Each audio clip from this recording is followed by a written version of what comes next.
I guess we're starting now. Well, welcome everybody to another episode. We are the Junkie Chunks. We've got Minty Chunk at Twitter, Dylan Chunk also on Twitter. I am Drunky Chunk on Twitter. You can find the whole chunk on junkiechunks.com. Search us on Facebook and Twitter there as well. We both got those handles. We are in part 2 of Sinister 16.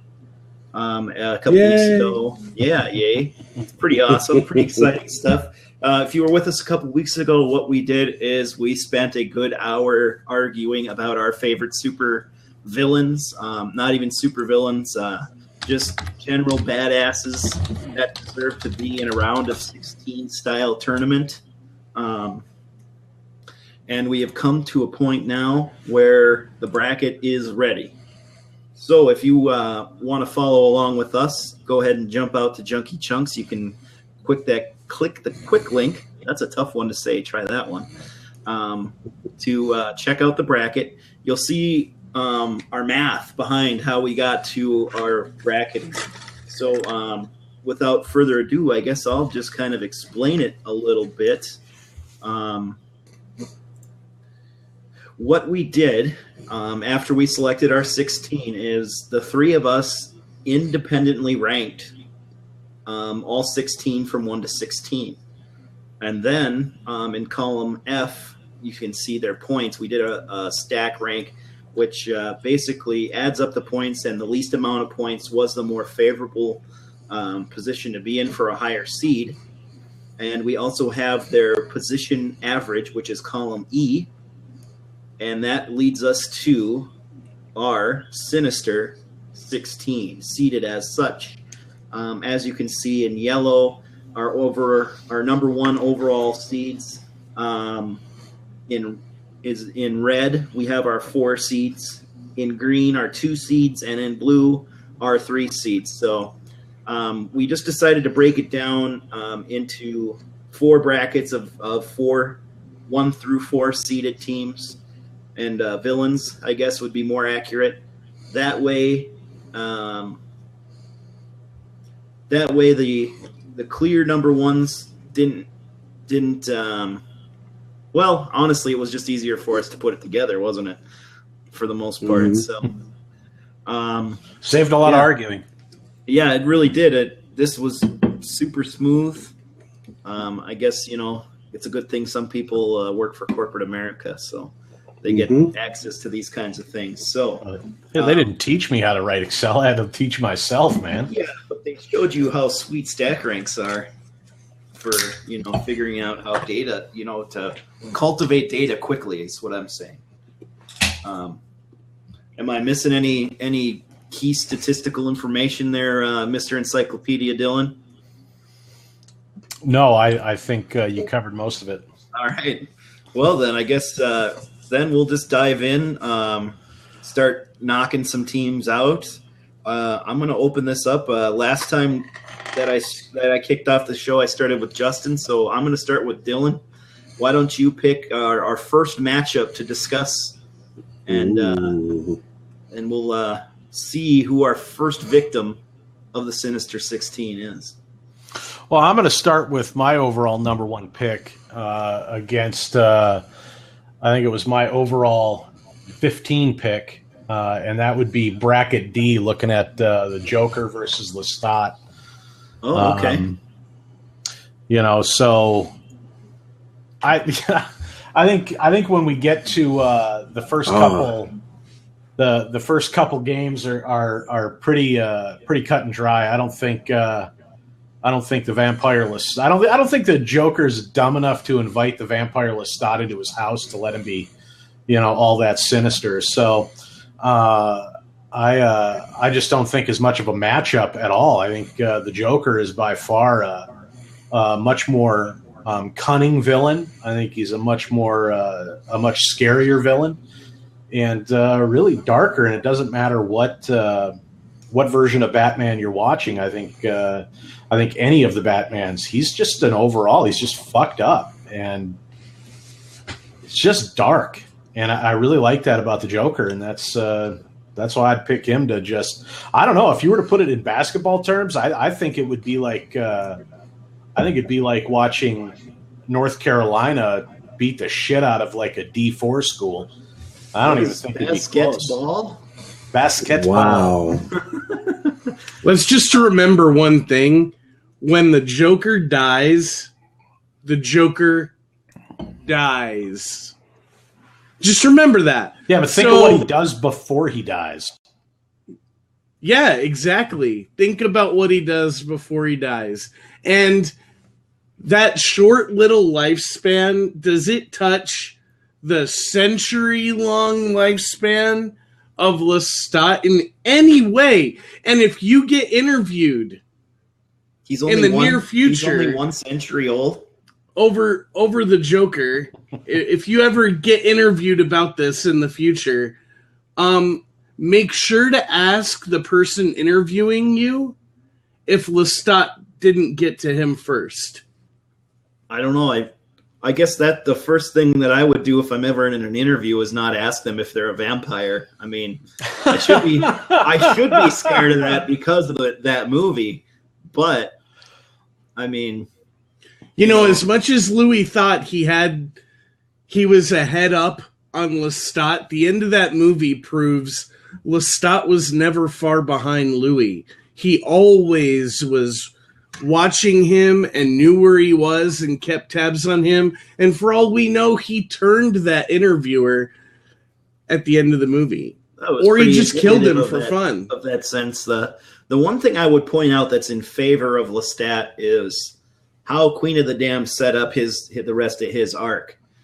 And that is the fact that he is basically genocidal at this point. Yep. And he's going after not just humans to stay alive, but vampires. But he's after destroying the rest of his own race.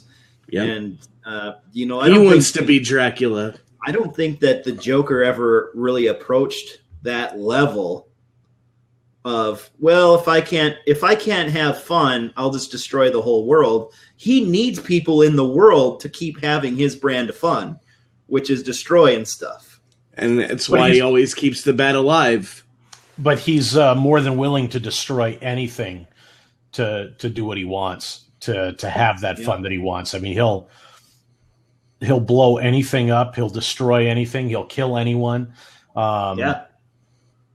Well, case in point, he murders Robin with a tire iron, and that's, I mean, in terms of an already dark comic book series, that's pretty fucking dark.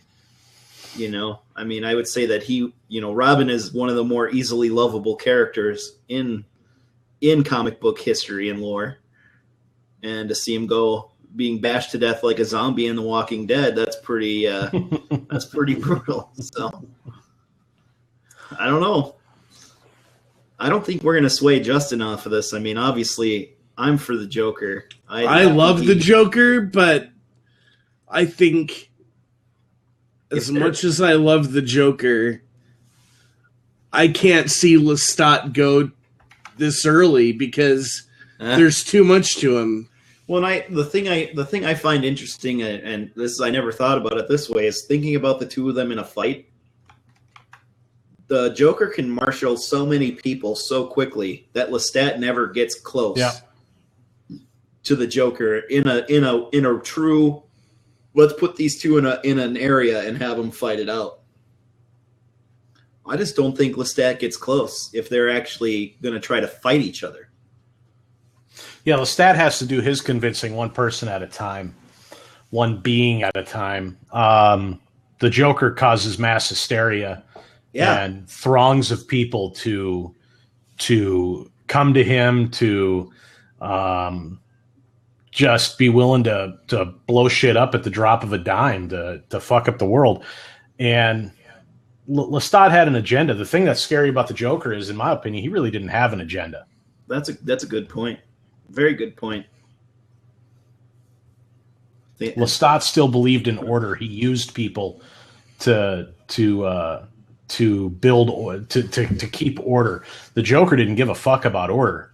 I wouldn't agree with you. The only order that the Joker cared about was as long as he wasn't the one being fucked up at that moment in time. Maybe in Interview with the Vampire, I would agree with you, but in Queen of the Damned, he starts a fucking rock band, and he finds out totally by a whim.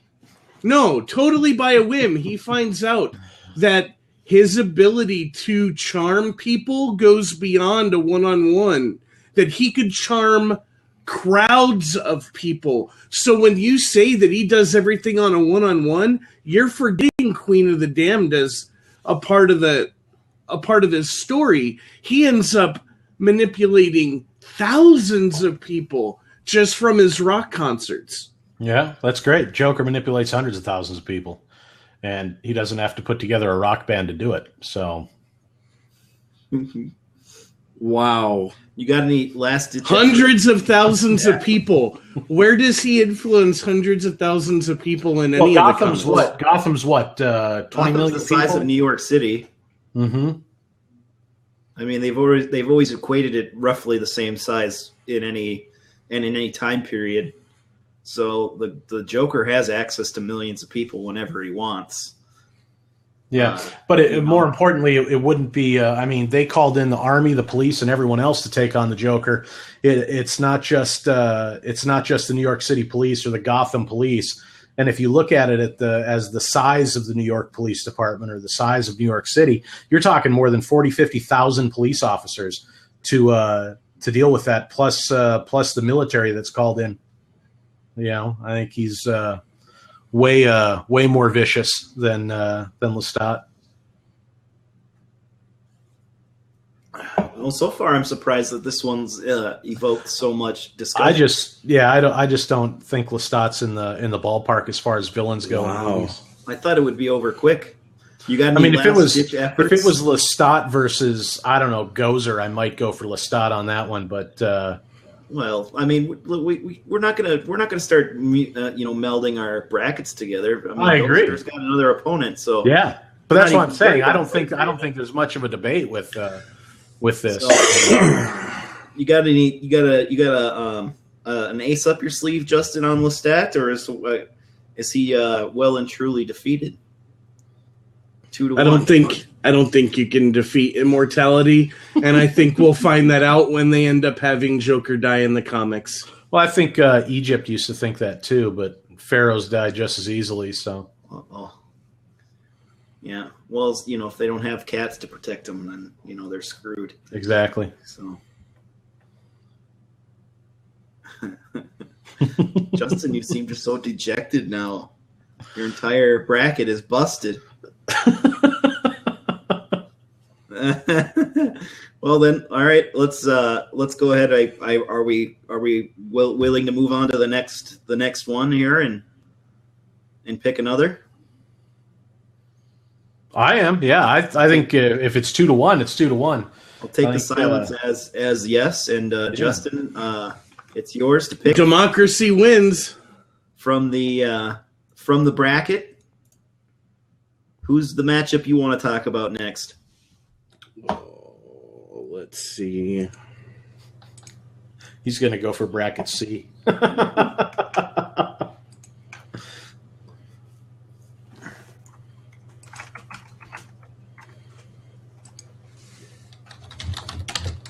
Oh man, he's getting his stuff in a pile too. Like we're searching stuff and. No, I'm just trying to get to the damn website. I clicked the link on our blab and it broke. He's Googling. He's Googling. Yeah. Again, I mean, I'm just while he's getting that fixed up real quick. I'm still just surprised that the Joker didn't just walk right over Lestat without any remorse. Yeah, I can see Justin's point, but definitely. I just I don't know. I just choose to what? To do one of your own. You're cutting out pretty bad there, friend. He must have said something clever because it's smiling. The whole blab. Must just. We have like huge echo. Yeah, it's because you have the website open, and it's got the live broadcast on it. There we go. Thank you. That's why I went to my backup, which is having the email attachment open. Got it. So Kaiser Soze and the Wicked Witch. Kaiser Soze versus the Wicked Witch. And that is in bracket D, and that's the 2 versus the 3, I see. Yeah. That's a good matchup. It is a good matchup. It's this one is rife for some big time discussion. Justin, what are your thoughts?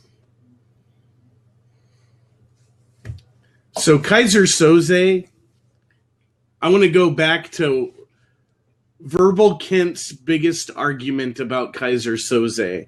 The greatest trick the devil ever played was convincing the world that he didn't exist.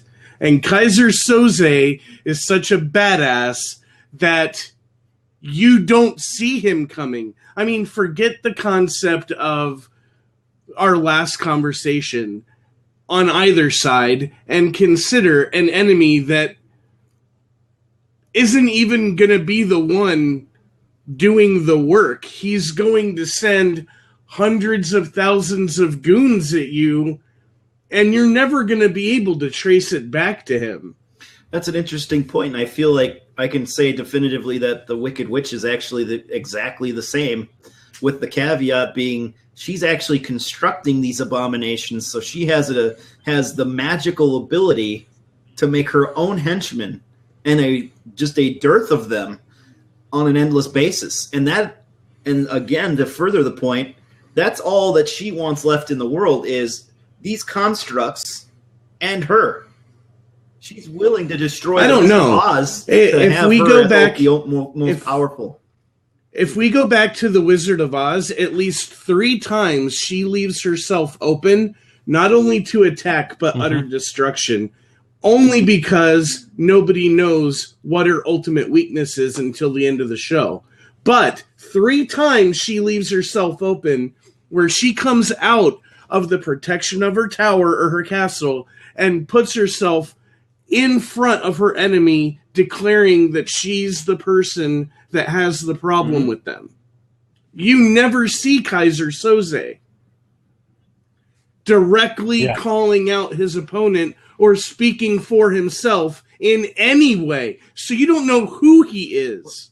There is nobody that, unless, of course, you don't die in a fire and say, I've seen his face, nobody knows what he looks like. Yeah, I agree. I mean, I think the only good thing about the Wicked Witch as far as up against Kaiser Soze is she has flying monkeys, and those things scared the fuck out of me when I was a kid. Yeah. But I would agree with that. The foot soldiers are also constructs too. I mean, that's the thing that we don't realize because they're not quite as ghastly. Yeah, they're basically humanoid in uniform. The case that I'd make to agree with Justin on this one is you don't even know when you're working for Kaiser Soze. That's true. Exactly. And they talk about that in The Usual Suspects, and he says, we all these people were pulled into this lineup because at one point or another they had interfered with Kaiser Soze's business, and Kaiser Soze, didn't appreciate that shit, right? Who was the lawyer? Was that Kobayashi? The lawyer was Kobayashi, right? Oh yeah, the non-existent lawyer, right? So when Kobayashi comes in and he gives all those guys their paperwork, everybody their packet. That's just fucked up. I mean, you're like, wait a minute, what's going on here? All of a sudden, these guys just went from we're gonna fucking kill this lawyer to we all need to go collectively change our pants because we just shit ourselves. Yeah, I think that's the mark of just a tremendous villain, especially in that. Yeah. I've said this a 1,000 times, and I'll say it a million more before I die, but Usual Suspects, one of my favorite movies of all time. I mean, there are very few movies out there that I find more enjoyable because every time you watch it, you find something cooler about Kaiser Soze. Every time you watch it, something cooler happens. Well, I feel the same way about The Wizard of Oz. It's also I agree with that. Better films ever made as well. And, you notice a little nuance about it, too. Because it's well written. I mean, even as an adaptation from a book, it's well written. And that's why in the it came out in the 30s, right? Something like that, yeah. that's why it won the best film ever made Academy Award. When it came out, I think it was Best Picture then. I'm pretty sure it was. Remember. I could be wrong, but ultimately, it's not about the movie itself; it's about the deeds. But I think that with the Wicked Witch, despite her glaring weaknesses, she knows full well what they are, and she's still willing to go out into the battlefield, her battlefield that she's made, and put herself out there and test herself. And, she's one day of forgetting her umbrella away from being wiped out, as we saw when she got some water thrown on her, so she's got to be good at the weather report too, So here's my question. About the weather. This is supposed to be about partially villains and their deeds. What exactly are her deeds? Amassing power. That she actually does. Yeah. No. Who is she actually killed? What has she actually done other than want to subjugate people and take leadership of the kingdom? She does terrorize little people, and they are a protected class in this society. So I think when you look at that, she's very opposed to the Americans with Disabilities Act, which would make her a villain by any good liberal standards. I would have to say that. But ultimately, what I think the Wizard of Oz boils down to is two women fighting over a pair of shoes. And, if we're gonna play by your rules, Justin, I think then Kaiser Sose is just gonna wipe himself out. If he doesn't want you to know what he's doing, then his deeds are non-existent. So he has 0 deeds because he doesn't exist. We learn his deeds. That's what the story is. No, because we learn his deeds. And the great thing is, that he has puppeteered all these people to do his bidding for him, so we know exactly what he's done. But you said yourself he doesn't want to be known to exist, so then his scorecard goes to 0. I would disagree with that, because he's the one. No, that's what somebody says. He's the one him. telling the story, right? And he's telling it as partial truth and partial myth, because he's telling the myth. And you're learning the truth as you go along. And that's what makes him such a scary guy, where he is so confident in his ability to get away with what he's done that he's telling exactly what he's done to get where he's at. And that's actually the best part of the whole thing for him, is that he's losing the thrill of being this huge crime lord that he's actually evolved to put himself out there. Where does Kaiser Sose go from the usual suspects? It goes back to his home. Well, he could easily evolve into a superhero or a supervillain. I mean, right? Based on his deeds and whatnot, and just he kind of more and more and more. I can never remember the guy's name, but if you guys ever watched the cartoon Gargoyles when you were kids, he reminds me of the character played by Jonathan Frakes, or voiced by Jonathan Frakes, the bad guy who's trying so much to look like the good guy in front of everybody. But ultimately, he's just a crazy fucking villain. That's what he reminds me of. Yeah. Yeah. He's the rich dude. Yeah, I remember who you're talking about now. Yep. Well, so my vote looks like is it's Kaiser 2-1, so it's Kaiser. I'm going for Kaiser. So you're going for the Wicked Witch? Yeah, of course. Okay. All right. Of course. I think she's a badass, and if they got in a fight, she'd find her way. She'd use those constructs, and she'd fuck Kaiser right up.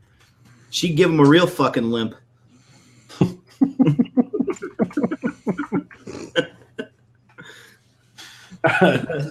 Tony, I think it's your turn to pick a bracket. I'm sorry. I want to laugh at myself for a minute. Oh, I bet. All right. Well, then. Oh, shoot. I think Beck makes a good point over there. Man, we got bracket. Yes, she does. Mm-hmm. Did you see that? Is set to round 2 already. So, Tony, did you see Beck's comment down at the bottom? That's true. Yeah, that definitely does limit her in her abilities, but maybe that's what she needed the damn shoes for. Yeah, Kaiser Soze knew no bounds. Yeah. And no depravity, apparently.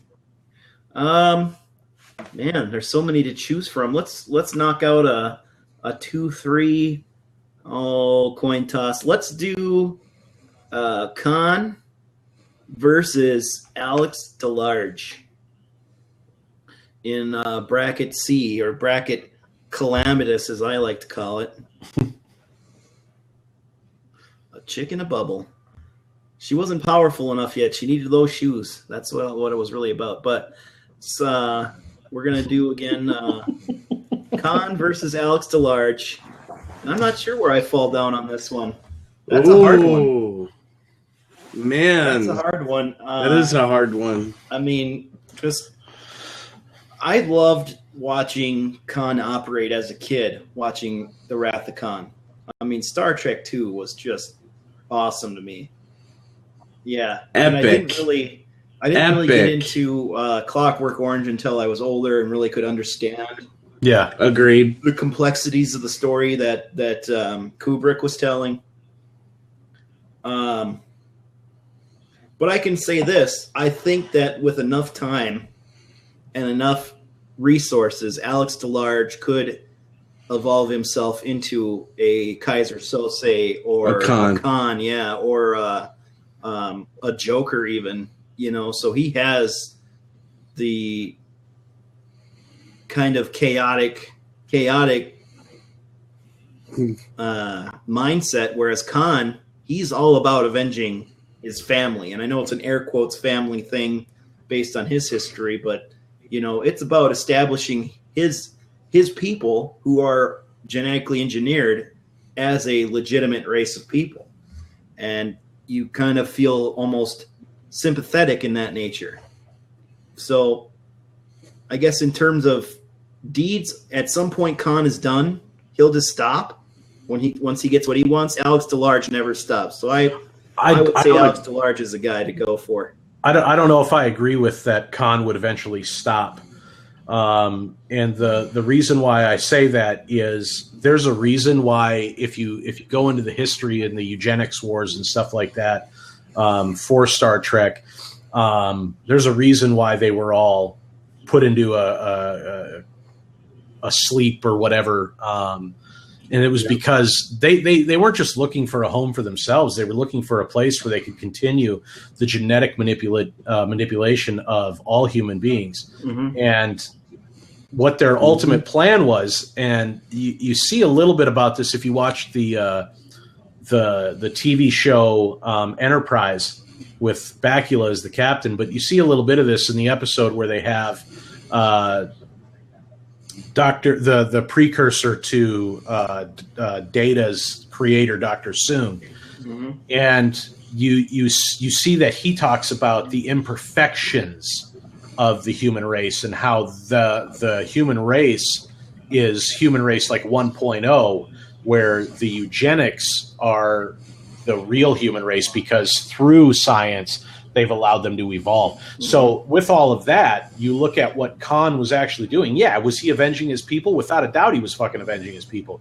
But when he was done, he was going to continue doing what he did, and his goal was eventually to go back and basically reseed the population of every planet inhabited by humans.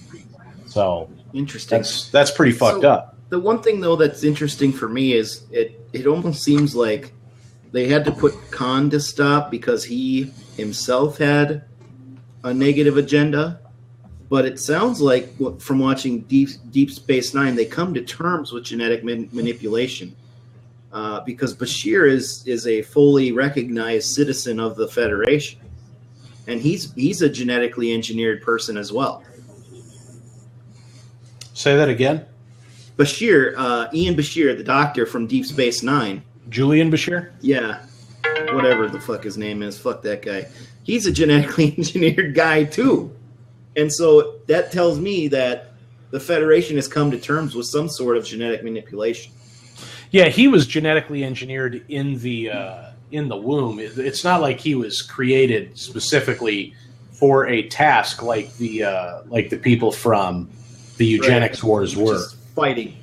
Right. Yeah. Fighting, being they were 5 times stronger than other humans. They were smarter. They were faster. It was like every single one of them was the bionic man without the parts. He just doesn't really realize. He has a lot of those talents, but he doesn't believe that he's superior to anybody. That's the difference. Okay. And he wasn't pre-programmed with a disposition to to be a general in war. Justin, thoughts on this bracket matchup? You know, He's asleep. Alex DeLarge seems to me like we might have. He's on his way to being a villain on the caliber of Joker, but he's not there yet. And I think if I've learned anything from listening to the two of you talk between Alex DeLarge and Khan, is by default then Khan is the bigger badass, only because something happened to him that calls for violence. Like, violence begets violence. So his disposition is born out of the loss of his family. He's never going to stop. Ever. Because there's never going to be enough blood spilled. There's never going to be enough retribution. He's never going to get his family back. He's always going to live with that loss.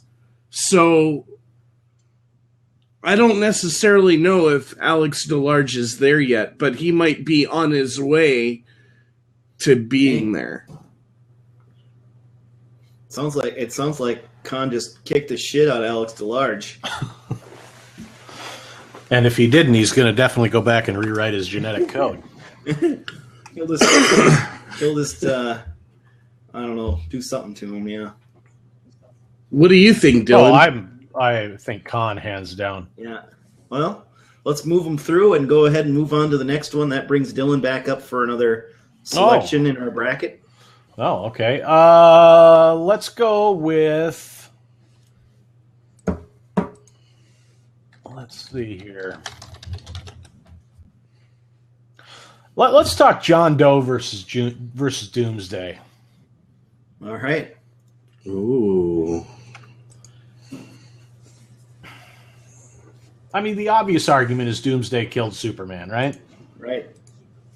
But I just don't like Doomsday. So the thing about it is, based on the most recent behavior of Superman, I would say that he probably had it coming. Maybe he did. What's the Metropolis favor? I don't know. I guess I just don't like Doomsday. So do you know where Doomsday comes from? His mother. Wow. And the other I don't really care where he comes from. I don't like him. The other thing to address just quickly too would be does anyone have it coming if they're trying to figure out who they are? I'm just saying. I mean, I think that in the movie that was their kind of posit, is Superman still trying to figure himself out as he grows as a hero, whereas in the comic books he was already well established and knew his right from wrong and knew that Doomsday had to be stopped regardless of anything, whatever the damage was. The war had to stop because it would, Doomsday would never stop. And but that's just a side point from the movie. That's a new thing. So let me ask you this, because it's been a while since I've read the comic. Does Doomsday die in the end as well? They kill each other, yeah. Yeah. So they kill each other. Here's the thing about Doomsday. Doomsday doesn't really die either. So none of them did their job, is what you're saying? No. So fuck them both. All right. They're both Kryptonian. Doomsday actually... Hey, let me ask you this, right, while we're on the topic of Kryptonian. Where the fuck do all these Kryptonians keep coming from? In the DC universe. They just keep showing up. You've got all these people, the bad guys showing up, the good guys showing up, Supergirl showing up, everybody showing up from Krypton. Doomsday was expelled eons before. Sure, but how do they all go to Earth? Guess it's like everyone that shows up just shows up at Earth. It's I don't know. They don't just They don't just show up at Earth. So Supergirl, when she left the planet to go help Clark, something hit her ship and she got tossed where Zod was, which is the void. Kind of like a black hole. There's no time, there's no space, and until she got to the edge of the void or whatever, where it kicked her out, and her ship was able to rechart a course back to Earth, but it was later than when she initially went out because she was stuck in the void. Zod, while he's in the void, teaches himself how to reprogram the vessel that they gave him to actually have thrusters, and he flies out of the void, and outside of the void, his ship gets the signal from Superman's Fortress of Solitude crystals when he activates them. So it isn't just like they happen upon Earth or they accidentally find their way here. There's calculated steps that take place, but they're happening at different times in the timeline. Okay, I still don't like Doomsday, so. But Doomsday, the really weird thing about him is he was born in prehistoric times on Krypton, in a cruel experiment involving evolution intended to create the perfect living being. An alien scientist released a humanoid infant onto the surface of the planet, where he was promptly killed by the harsh environment. The baby's remains were collected and used to clone a stronger version, and this process was repeated over and over and over and over again for decades as a form of accelerated natural evolution. And that's how Doomsday is actually created, not the way that they did it in the new movie. They refer to that, actually. That's exactly how they make Do Doomsday, they? Yeah. They use Zod's body and Luthor's blood to make the abomination. Okay. Yep. Wow. That's exactly how it happened, so. Spoiler alert! Sorry. That's all right. I'm not going to see the movie anyway. But DC Universe just isn't. My vote is Doomsday over John Doe, hands down, because he's such a passing badass. through. He is Okay, pretty but what much did he- on what caliber did he with do? Superman. You just said he didn't kill Superman, so he. What Okay, was hold his on. villainy? He was being As far born as the tested? world is concerned, technically they both died, but they both came back to life. So, what do you call that? We're not talking about vampires. We're not talking about any of that bullshit. Well, I think I know what you and I They're- would both call that is a resurrection. I mean, so should we be worshiping them as new gods? I mean, I guess. I don't know.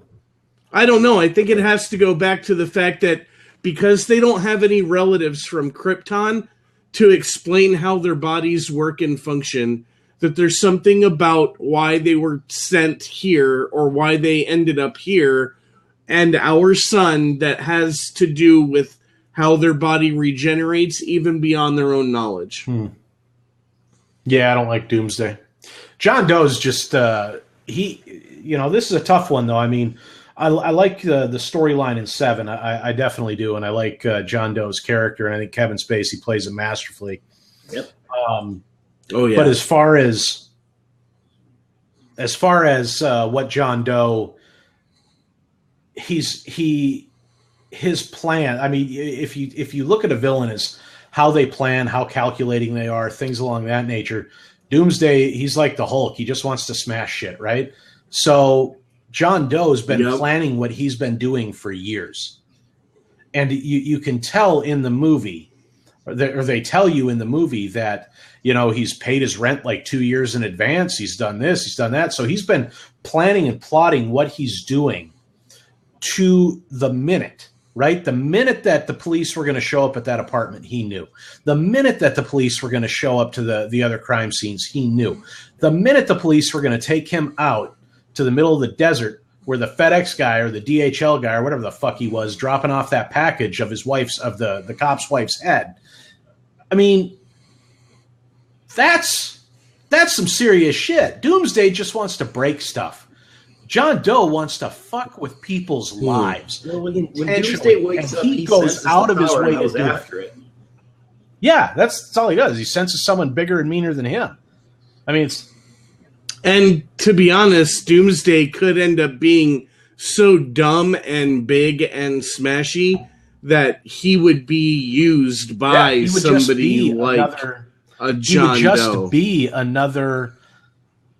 that's exactly what he'd be. Or John Doe could marshal the resources to coerce that creature. I mean, I feel but take John Doe out of the picture and look at who else could marshal the resources. Look at Luthor. Look at some of the other villains in the DC universe. They could easily manipulate him into getting what they want by promising him revenge or vengeance or the ability to destroy things or whatever. Yep. I mean, to me, he's just a henchman. That's all he is. He's no better than a henchman. Now, is he a powerful henchman? Absolutely. But does he have an agenda? I don't think so. I don't think he does. I think he's just a big smashy breaky thing guy. My only opposition to this one is just having two Kevin Spacey characters in round 2. Yeah. That's the only reason. It's just I did think about that as well, but I think the fact of the matter is Kevin Spacey plays a masterful villain. I mean, we could have put Frank Underwood in here, and he probably would have gotten into the second round. But, I just think that's what Doomsday is. He's just the guy that breaks shit, and he happens to be more powerful than Superman, or equally powerful, where he, can kill him. Or look like he killed him, or kill him and resurrect himself. I don't fucking know. I don't really care.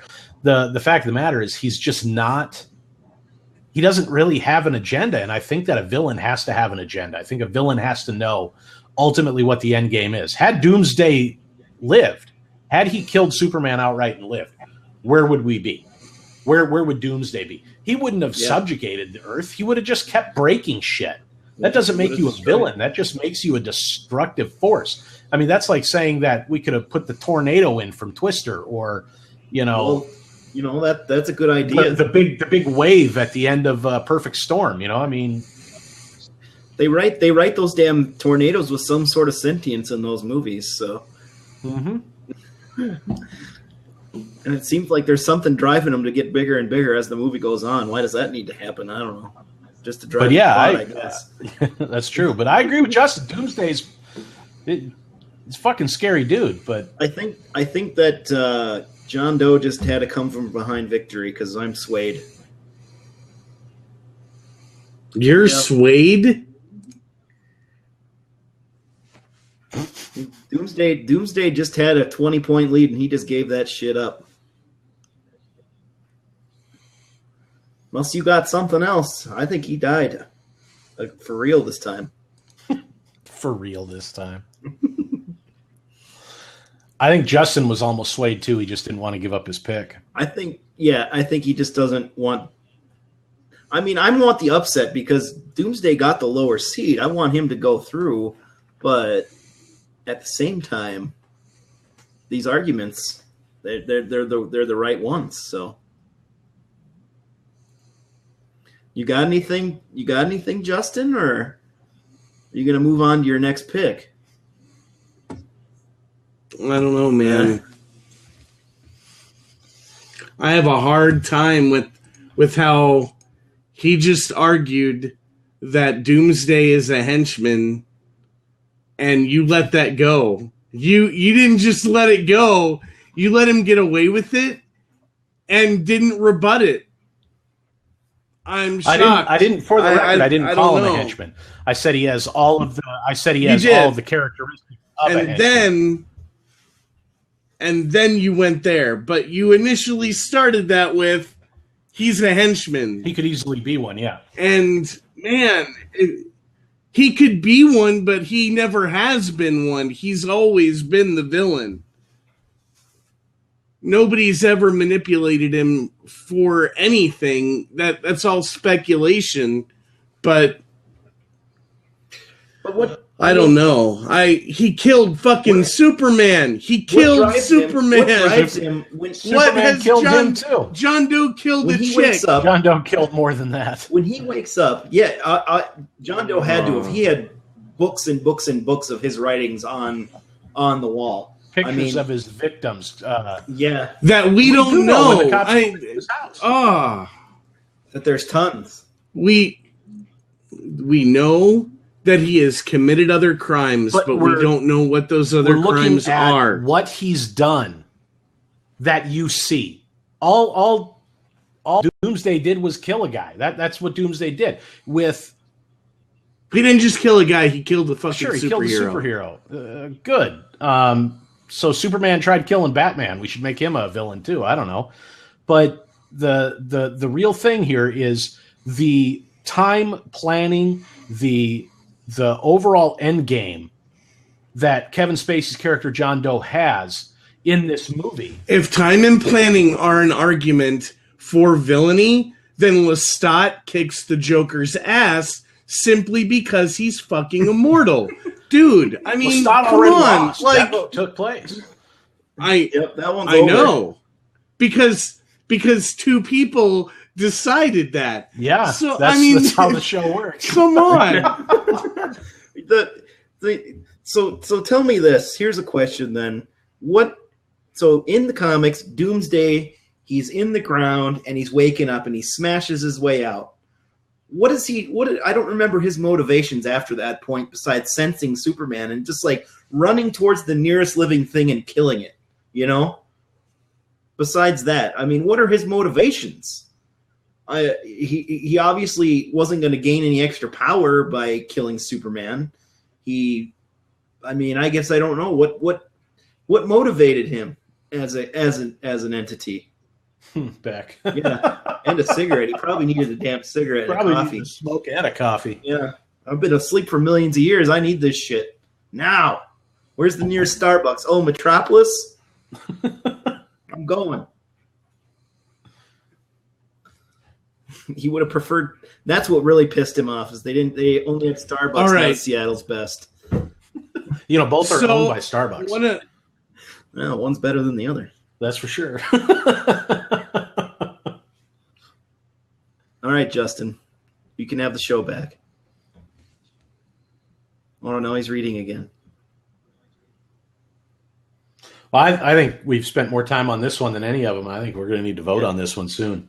Well, I'm still where I'm at, unless he's got something big with this motivation thing.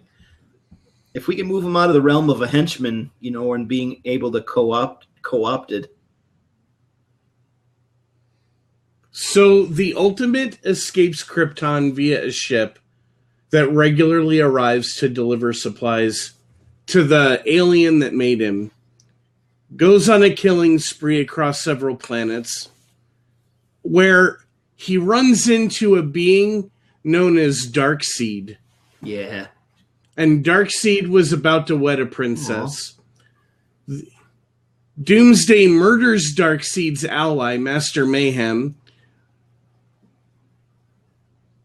Darkseid was forced to flee as the rampage of the Ultimate had caused the planet's atmosphere to become toxic, rendering the chemicals worthless to Apocalypse. The Ultimate hitched a ride on an escaping shuttle, which crashed on India. Well, I don't know if that's swayed me, Justin. Someone taking a crap on a planet doesn't quite make him a villain. Yeah. Thank you. When he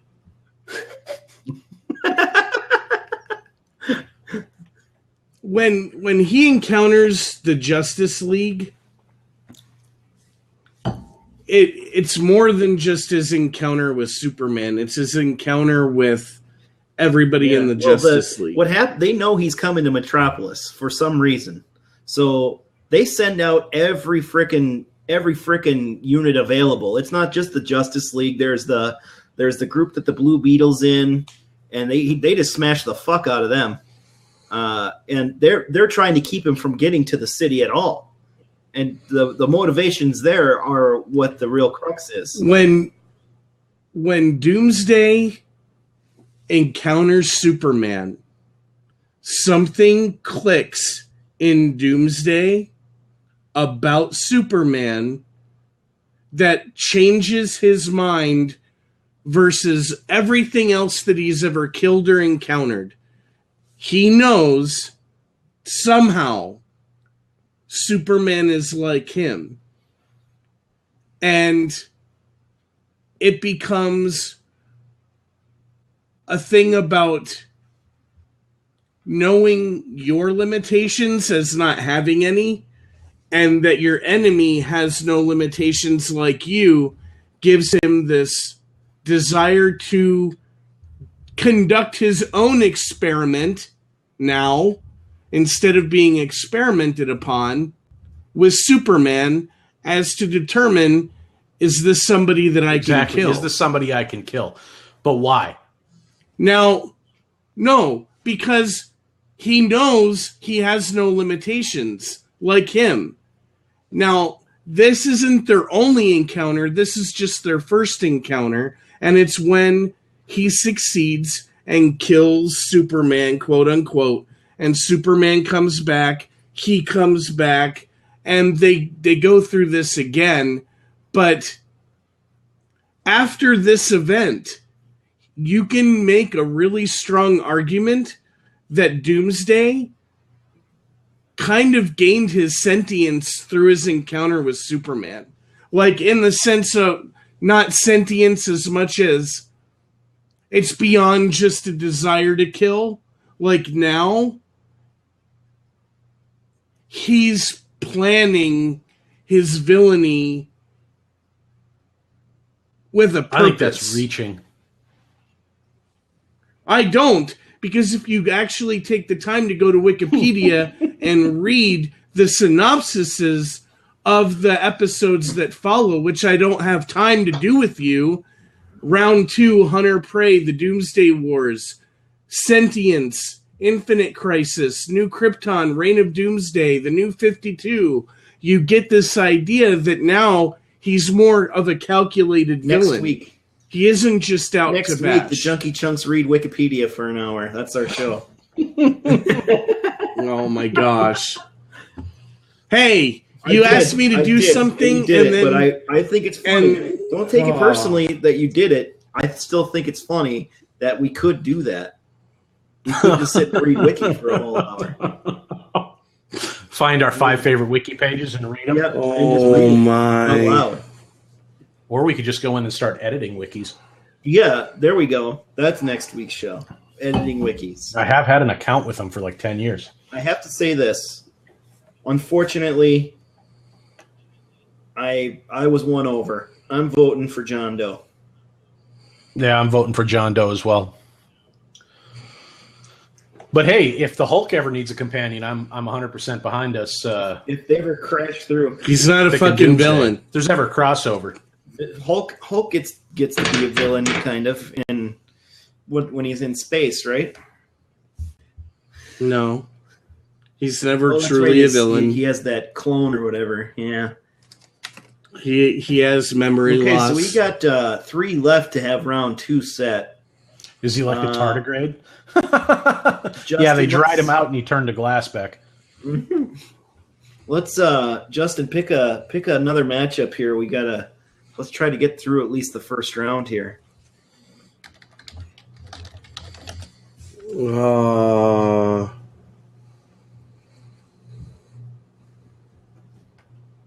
Give me one we haven't done So yet. we've still got Palpatine and Gozer, Voldemort, Kilgrave, Gruber and Wilkes, and Sauron and Scar. Yep.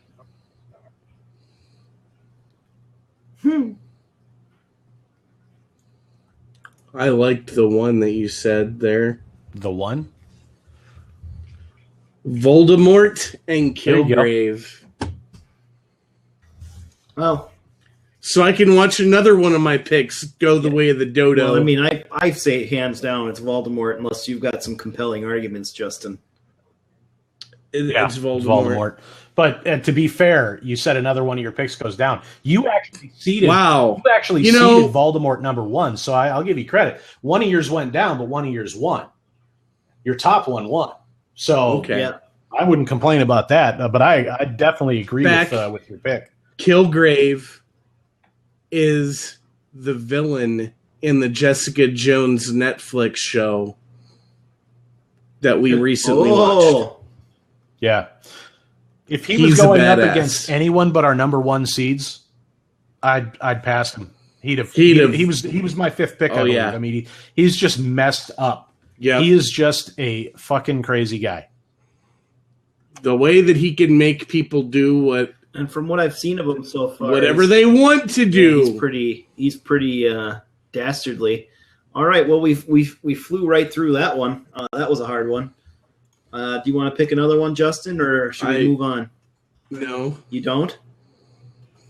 All right, no. Sit there and pout. No. Let's finish up the last number one. Palpatine versus Gozer. We've got two more number ones, but yeah. Oh yeah, you're right. Let's do Palpatine and Gozer. I'm pretty sure I'm the only one that has one argument at all. So you're gonna argue for Gozer? Yeah. Are you fucking kidding me? Yeah, because I want to. Okay, let's hear it. I'm not going to vote for it. You're not going to be able to sway me on this. No, and the only thing about it is that makes Gozer formidable is the fact that Gozer can manipulate events through dimensions. Sauron can't do that. That's right. Sauron doesn't have that. But I've got another question. We're not talking Gozer versus Sauron. We're talking Gozer versus Palpatine. Gozer versus Palpatine. There we go. Sorry. Either way. Where is Palpatine right now? Palpatine? Well, it's been it's a long ago. No. Based on the storyline, at the end of Return of the Jedi, where is Palpatine? Oh, where's Gozer? He's already dead. No, Gozer's back in his dimension. That's the best they could do. Yeah. I'm sorry, dude. Palpatine fucking loses. I disagree with that 100%.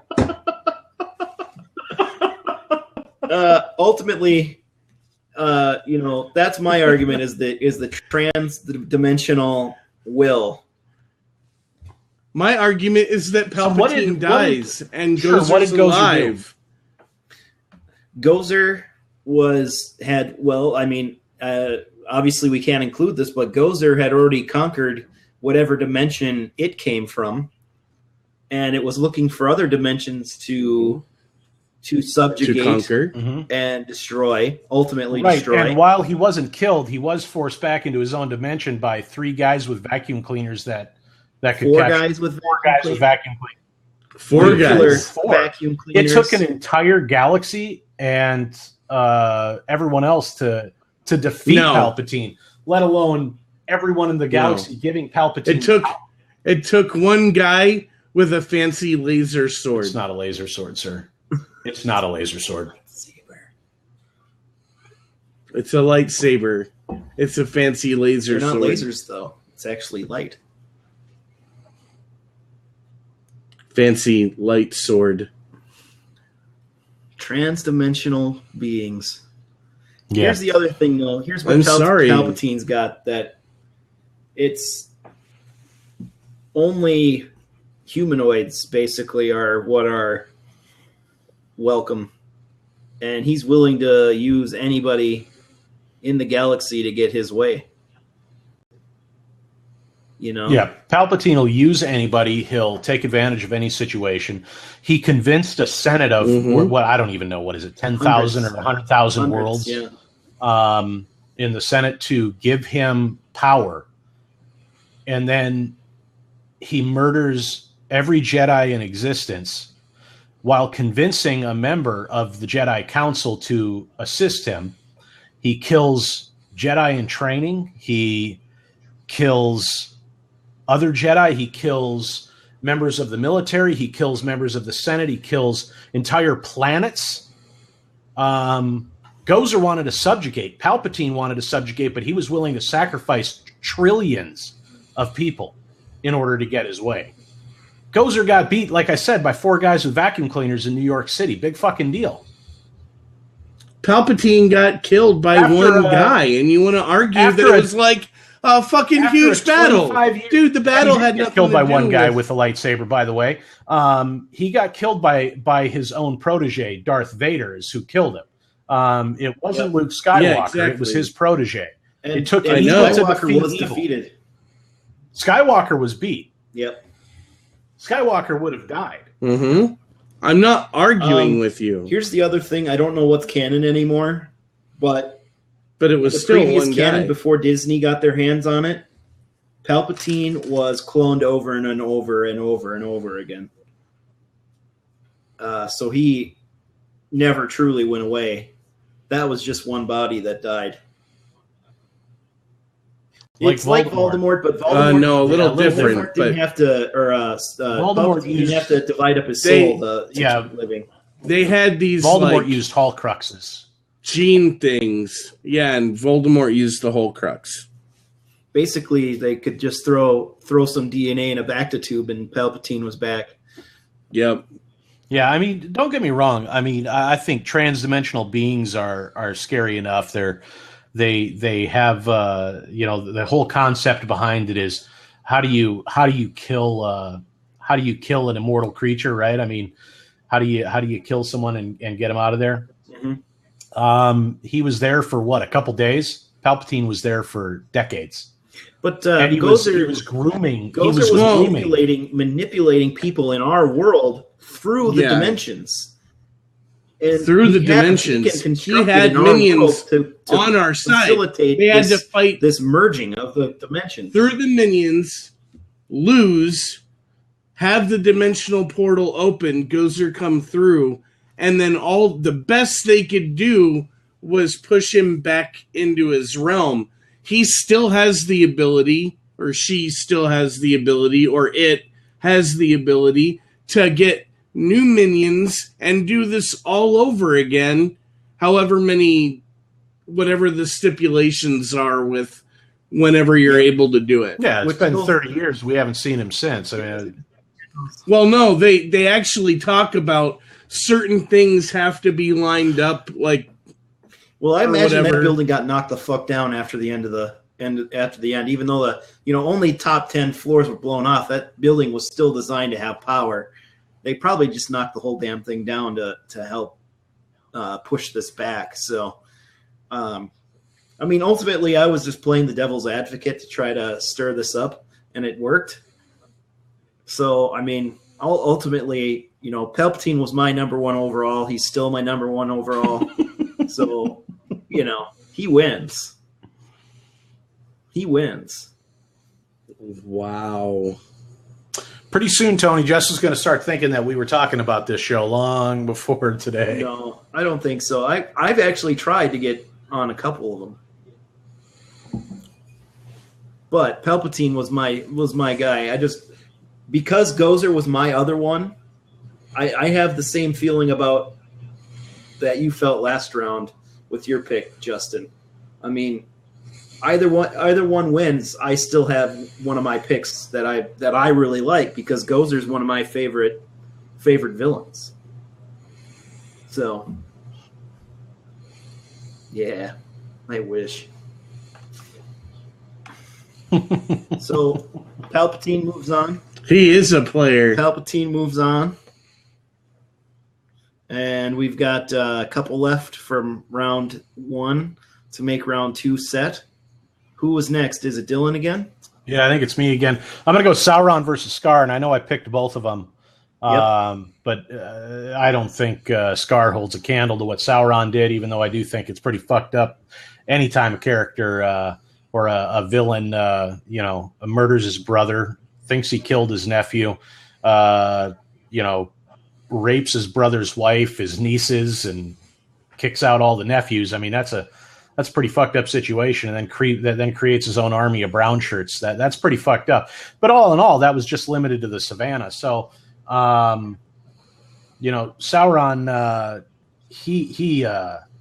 it's just scary what he can do. I mean, there's a guy that has 9 lives, right? I mean, how many times, going all the way back to the Silmarillion and the Hobbit and everything like that, how many times has he been killed? How many times has he been defeated? And it's not just that. I mean, he's utterly destroyed one race, You know, they're completely destroyed. The dwarven race is just whoever's left are vagabonds, like the long line of kings. I mean, that whole ranger ranger background. The reason that kind of seemed to be formed was to protect that lineage that was left, and it just got lost. Yeah, we just forgot about it. And the other, Sauron had an immortal race on the ropes. They were leaving the continent to get away, and they're immortal. Mm-hmm. Yep. He was just terrifying. I mean, I'll tell you what, that was probably the first or fantasy fiction novel I ever read was The Hobbit, and I immediately jumped into the three books of the Lord of the Rings, and I'll tell you, he terrified me more so than even the vampire in Salem's Lot and the clown in the fucking sewer in It. Yeah. But yeah, he was just a scary dude. I mean, you're absolutely right when you say chased the elves out of Middle Earth. Yep. All the elder races. He chased the wizards out too. But not only that, he then converted the leader of the wizards, the white wizard, he converted to his side. Yep. I mean, that's pretty fucked up when the leader of the opposition says, I can see myself digging up my beautiful palace grounds and turning it into a nest for orcs and other nefarious creatures. What the fuck? Why not? And then I'm going to go cut down the biggest forest in the world just for fun. Mm-hmm. Oh, and let's not forget that Sauron is such a badass that even a godlike figure in their world is afraid to even step out of his woods to do battle. Yeah. Tom Bombadil's just out. He's like, I'll get these other guys back on track, but fuck it, I'm not doing this. I got better things to do, like combing my beard and singing songs. Yeah. I'm Tom Bombadil. My need is dearer. So, I mean, that guy's about as close to God as they get in that world, and he's even done. He's not even going to participate. I think pretty easily Sauron's got this one. Sorry, Dylan. Sauron has got Scar. Scar can go home. It's all right. I picked both of them, so I'm happy with one of them. Justin? Sauron, hands down. Yeah, we probably spent a little more time on that one than we needed to. Yeah. So that leaves one left, huh, Justin? Is that... Which one? Annie Wilkes and... Yeah, and Hans Gruber. Hans Gruber. Man, Die Hard. Holy crap. Yeah, I can't argue with you on that one. He's a badass. And I was thinking about this one, and I was thinking, Hans Gruber, he is a badass, but his ultimate goal is just to get the money. But Annie Wilkes is a truly sick person. In this one heist. Yeah, just in the one heist. He's a leader. To say that in his mind it's just about the money, it is just about the money in that building at that moment because that's what they were there for. That's a good point. I mean, does Annie Wilkes have a leg to stand on against this guy? No. No, because he's her character is terrifying with the extremes that she's willing to go to torture one person into getting what she wants from him. Yep. But that's just one person, and she never would have done it before, and she never would have done it after. And I think it's funny that Stephen King wrote that we know of. But I think it's funny that Stephen King wrote a book about this, considering he later did what that author did and took like 12 years off to write a different book instead of finishing a series that he had been writing for 10 years. So I think it's hilarious that that one of his readers didn't just fucking do this to him. Maybe it was a little bit of foresight on his part, but it was a terrifying character. But she had one goal, and that was it. Much like my argument against Doomsday is, what does she do? She just did one thing. After this one, though, I mean, she seems like the kind of person, from what you guys are saying, that she's going to evolve and find another person to attach herself to unhealthily. And it'll just keep snowballing and snowballing and snowballing. I appreciate the fact that you brought that up, because another thing that we have to consider with that is the fact that there is no other actual writing or material that talks about her actually doing that. So that's just speculation. Yeah, okay. Well, then I guess it's Hans Gruber, and that was another easy one. Where with him, we know he had done other nefarious deeds with his group, not just that money. True enough. Well, there we go. That's round 1 in the books, I think. Did we forget anybody? I think we got them all. So then it looks like we didn't have any upsets whatsoever. So everybody... Well, Soze did beat the Wicked Witch. But he was the overseed. He was the 2 and she was the 3. No. Yeah. He was the... Yeah, you're right. I'm sorry. You're right. Yep. Nobody... Despite their best efforts, there was not a single upset, which I thought there might be, looking at this the other day. I mean, do we try to forge ahead into the next round here? Do we save? I don't know. We got an hour and 13 minutes out of that. Yeah, I was going to say maybe. I think we just go save the next round and moving forward for another episode. I think that'd be great. I mean, and if we go fast, we can go through 2 rounds then. Because I think this is where it's going to really start getting stickier and maybe perhaps even a little more heated moving forward, just because these guys really got some shit to bring to the table against each other here. So yeah, they made it this far. Now they got to prove their chops. Yep. Guess we'll have to save Doomsday for the future. What was that, Dylan? What are you laughing about? It's a sympathy chuckle.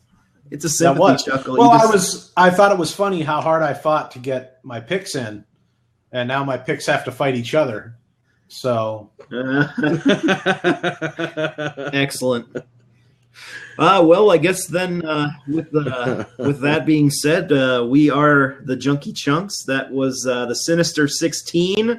Now we're down to I don't know, the Evil 8, I guess, and we'll bring that to you again some other time.